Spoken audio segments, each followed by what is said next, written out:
Since I couldn't find anything on my own about universities and fraternities and why the universities didn't like it, I just went to ChatGPT and because I wanted to know. And it said in the 1800s, many colleges, especially in the U.S., were strict, almost authoritarian.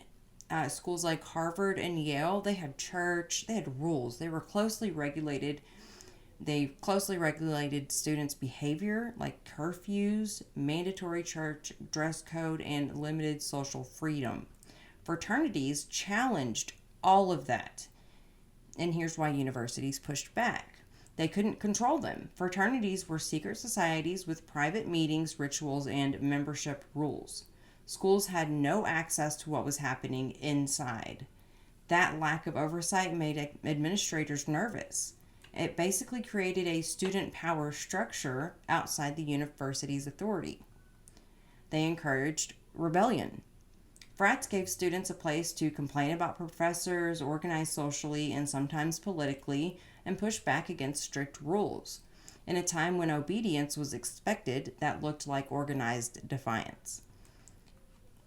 And then we have class division and exclusivity. Fraternities often only accepted wealthy or socially connected students, created elite in groups on campus. The universities were worried that this would divide the student body and undermine the idea of equal education.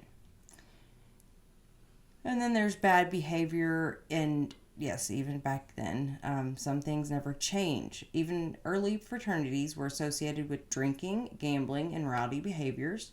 And colleges feared damage to their reputation, especially since they were trying to present themselves as moral, religious institutions. They competed with academic societies. Before fraternities, schools promoted literary societies, approved student groups focused on debate and academics. But fraternities pulled students away from those, focused more on social bonding than intellectual growth. There's where we went wrong right there. That made faculty feel like frats were undermining the educational mission. The irony.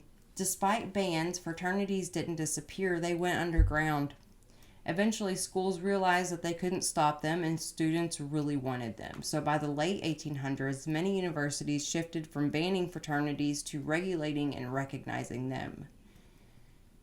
And then it asked if I wanted to make it into a script, and I said sure. And the script doesn't mention hardly any of that. So, I wanted to read that to you guys, and because I can't find any specific court cases, because